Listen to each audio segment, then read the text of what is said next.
Qualquer criatura sensata, isenta de preconceitos, não poderá negar que hoje estamos vivendo uma realidade que evidencia os sinais mencionados por Cristo para os últimos dias. A fome hoje é tema universal. As doenças também. Há guerras e rumores de guerra. A terra treme em várias partes do mundo, catástrofes em vários lugares. O Evangelho está sendo difundido como nunca antes. O conhecimento humano aumenta assustadoramente.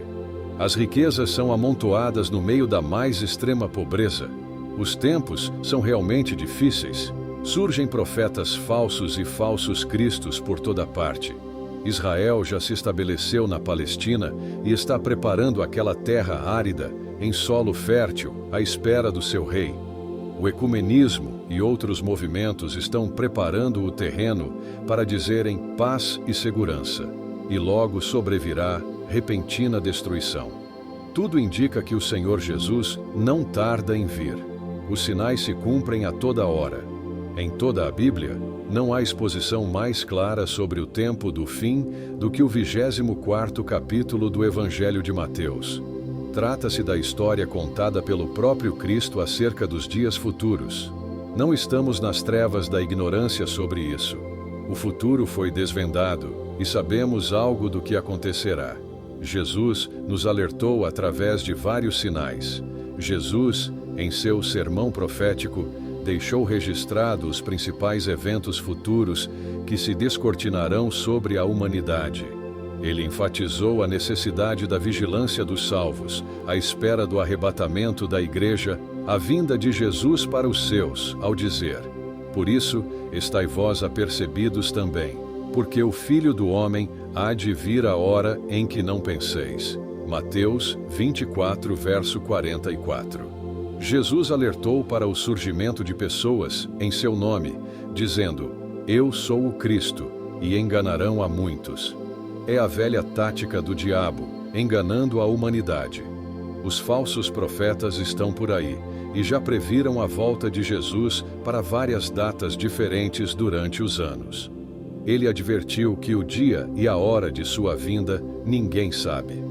Jesus previu que certos ministros do Evangelho agirão de modo errôneo, espancando a igreja com sua sede de poder, de vícios e maldades, pensando que o Senhor vai tardar. Nos últimos anos, tem sido grande o número de escândalos provocados por ministros, espancando a consciência dos cristãos mais fracos. Enquanto os homens desenvolvem a globalização econômica, científica e tecnológica, a Igreja do Senhor vem cumprindo sua missão, nos últimos tempos, globalizando a mensagem do Evangelho, através de todos os meios disponíveis, seja rádio, jornal, televisão, satélite, fibra ótica, telefone, telemática, raios laser, internet, sem deixar de usar os legítimos e eficazes meios tradicionais de evangelização, como culto ao ar livre, evangelismo pessoal, em massa, de grupos, nos lares, jornais, livros, revistas e folhetos. Paulo mostra que é necessário usar todos os meios para salvar alguns. Israel foi disperso pelas nações por ter rejeitado o Messias, mas Jesus previu seu retorno para se tornar uma nação politicamente organizada. Em 14 de maio de 1948, a ONU aprovou a criação do Estado de Israel. Foi o renascimento nacional daquela nação, cumprindo o que diz em Ezequiel 37 versos 7 e 8. Falta o renascimento espiritual, contido no verso 9, que só acontecerá em meio à grande tribulação. Devemos ficar atentos, pois Israel é chamado relógio de Deus, indicando a hora do fim. Haverá sinais dos céus. Jesus previu que, antes do arrebatamento, haverá também coisas espantosas e grandes sinais do céu, Lucas 20, versos 11 e 25. Em Atos 2, verso 19, lemos: e farei aparecer prodígios em cima no céu e sinais embaixo na terra, sangue, fogo e vapor de fumaça. Muito se tem falado nos discos voadores ou OVNIs. Serão eles de Deus, do diabo, da terra? Acreditamos que não são de Deus, pois causam confusão medo e pavor. Se for do homem, trata-se de uma tecnologia desconhecida. Ao que tudo indica, são aparições demoníacas que impressionam os homens em sua mentalidade tecnicista, afastando-os de Deus. Haverá sinais embaixo da terra. Os terremotos são sinais na terra, Atos 2, verso 19, usados por Deus como indicadores de seus desígnios sobre o planeta. Para que se tenha uma ideia, os terremotos estão aumentando em número a cada ano.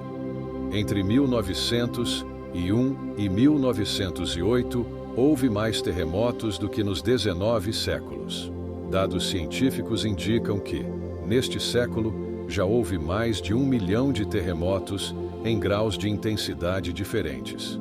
É Deus falando. As pedras falam. Lucas 19, verso 40. Quando da morte de Jesus, as pedras falaram. Mateus 27, verso 51. Secas e catástrofes. Há fenômenos estranhos. O chamado El Niño tem provocado secas em umas regiões, enquanto causa enchentes em outras, confundindo os meteorologistas. O planeta está sendo destruído pelo homem. A poluição do ar, das águas e do solo causam prejuízos inimagináveis ao meio ambiente e ao ser humano. Mas por trás dessa ação maléfica está o espírito demoníaco, que deseja provocar o maior número de mortes de pessoas que não têm a salvação, para levá-las ao inferno. Ainda bem que a Bíblia diz que Deus punirá os que destroem a terra. Apocalipse 11, verso 18. Gerrar e rumores de guerras. Após as 2 guerras mundiais do século passado, ocorreram muitas outras guerras menores, como no Sudeste Asiático, no Oriente Médio, nas Américas, na África e na Europa, com a guerra na ex-Iugoslávia, envolvendo a Sérvia, a Croácia, Kosovo e outras regiões. A China viveu em estado de guerra contra Taiwan. Estamos vivendo atualmente as guerras da Rússia contra a Ucrânia e do grupo terrorista do Hamas e Israel. É nação contra nação e reino contra reino. Verso 7. Lembramos que há guerras eletrônicas que podem trazer catástrofes reais. É o princípio de dores. Vale salientar que ninguém sabe até quando durará esse princípio. Não nos esqueçamos de que um dia para o Senhor é como 1000 anos e 1000 anos como um dia. 2 Pedro 3, verso 8. É necessário ficarmos atentos. Formação de blocos econômicos. É a preparação do palco para a encenação do governo do Anticristo. Em Apocalipse 13, versos 3 e 7 e capítulo 17, versos 12 e 13, vemos a previsão do renascer do Império Romano. A comunidade europeia, com sua moeda única e um parlamento supranacional, já preparam o terreno para o governo mundial. Na América do Sul, há o Mercosul e na América do Norte, o NAFTA. Sinais na vida socioeconômica. Fomes. O homem já sabe como chegar a Marte, mas não sabe como fazer a comida chegar à mesa da maioria das pessoas. A fome é uma realidade que acomete quase 2/3 da humanidade. Todos os sistemas econômicos têm falhado. A fome atinge milhões de pessoas. Pestes.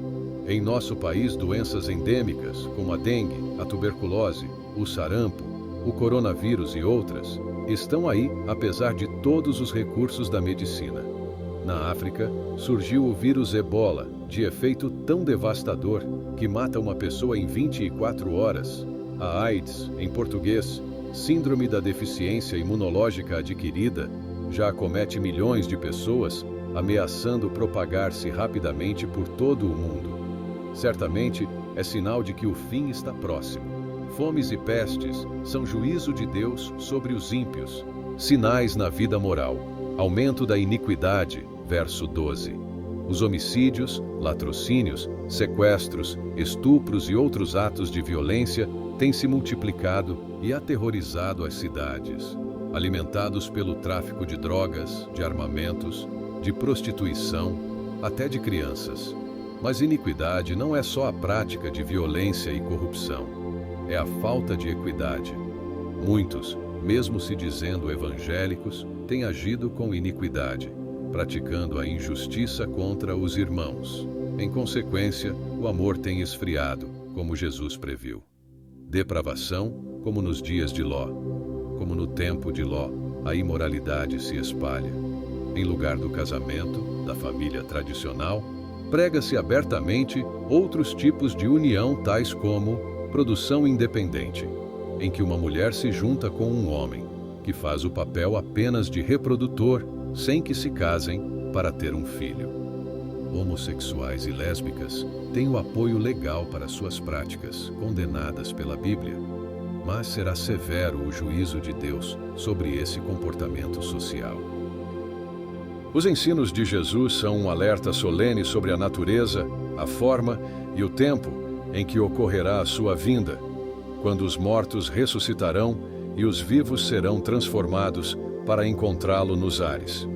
Que o Senhor nos ensine e nos ajude a ter uma vida santa de tal maneira que nosso espírito e alma e corpo sejam plenamente conservados, irrepreensíveis para a vinda de nosso Senhor Jesus Cristo. Se você gostou de nosso conteúdo, se inscreva, deixe seu like, compartilhe com seus amigos e seja um canal de bênção para muitas pessoas. Deus te abençoe.